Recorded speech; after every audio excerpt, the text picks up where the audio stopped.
Welcome back to my channel and to a bit different episode this time. My camera started to give up on me this summer and basically live a life of its own, so I had to replace it.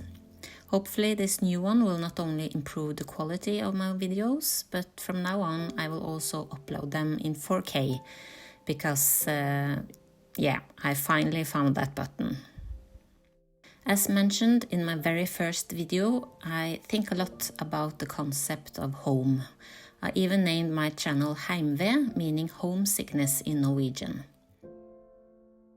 Perhaps because I'm getting older, just seeing things more and more in perspective, but also because I broke out from a long-term relationship a year ago. I moved out and established myself in a new home. Big changes like that makes you reflect on a few things, like who you are, where you come from, and belonging. I didn't move far away though. I still live on this peninsula, just a short ferry ride outside downtown Oslo. And I really love it here, where the pace is much slower than in Oslo, while I still have the city life within reach. I also get to cross the fjord twice a day on my way to work. A ferry ride I really treasure for several reasons. There's no traffic jams, no delays, just fresh air and lots of space in all kinds of weather and seasons. It's well known that you can't put humans in any physical surroundings over a certain period of time without it affecting them. It shapes their emotional, physical, and spiritual state. For instance, we bond to specific types of nature for our very own reasons, and not always so obvious why. Sometimes because we grew up in this kind of nature and landscape, and they simply remind us of our childhood. Or perhaps our ancestors lived in this kind of landscapes 1, 2, or 3 generations ago, and we simply have it in our DNA.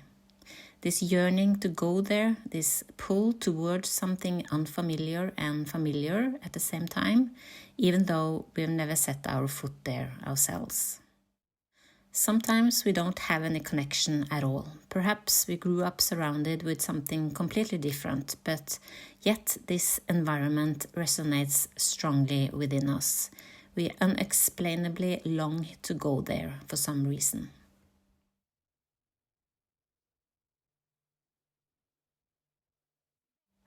I was born and raised in Oslo, which also explains why my dialect, even my English, often has the tone rising up at the end of a sentence, like Jens Stoltenberg do, instead of going down at the end, which is more common in other parts of the country.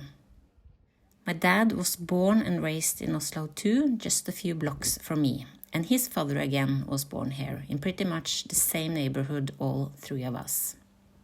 But before that, my great-grandparents on my dad's side came from areas just outside Oslo and from the woods close to the Swedish border. Like the way I bond to certain places, I also bond to specific buildings. And in Oslo I have plenty of them, like my childhood home, for instance. I still go back there from time to time, and to this day I still dream about the building in my sleep many decades after I moved. And not just the apartment we used to live in, but the basement and the attic too, where I also used to play as a child. Every nook and corner of this house and whole block was my playground. It was, and still is, a part of my identity, and still very much alive in my internal world.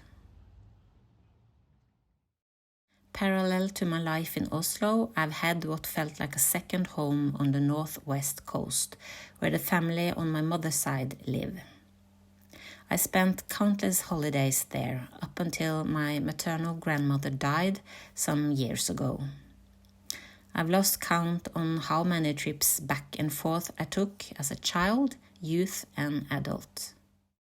I know that route by heart, and every time I enter Romsdalen by car, bus, or preferably train, driving along the river Rauma, surrounded by the towering alpine mountains, which is like the gateway to the fjords and where I'm heading to.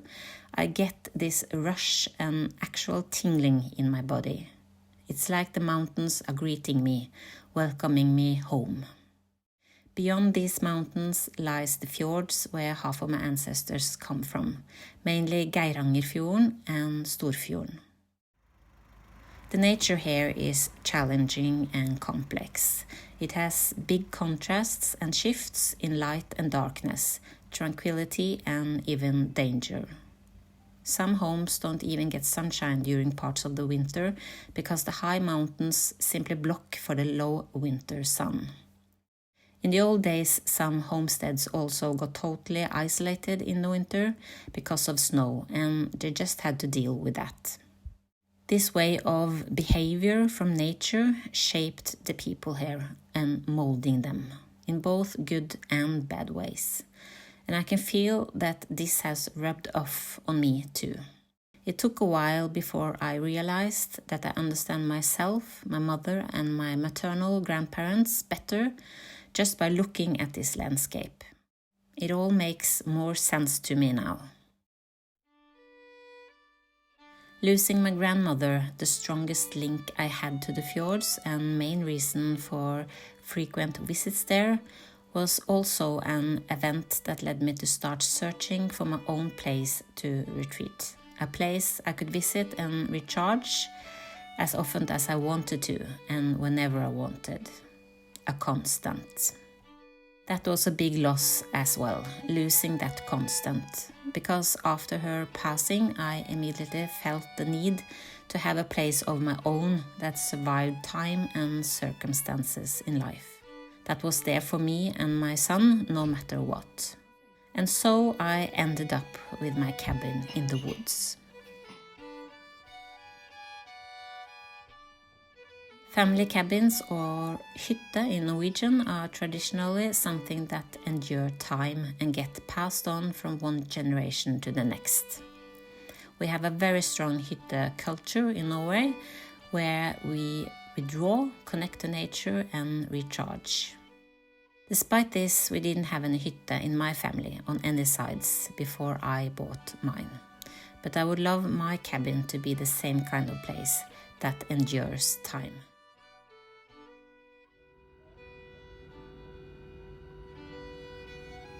Perhaps all of this is why I carry around my Heimve, my homesickness, so heavily. I truly enjoy being at these different places, but always long for one of the other places. I both belong to and long for, if that makes sense. Thank you for watching all the way to the end, even though this one was a bit different. See you in the next one.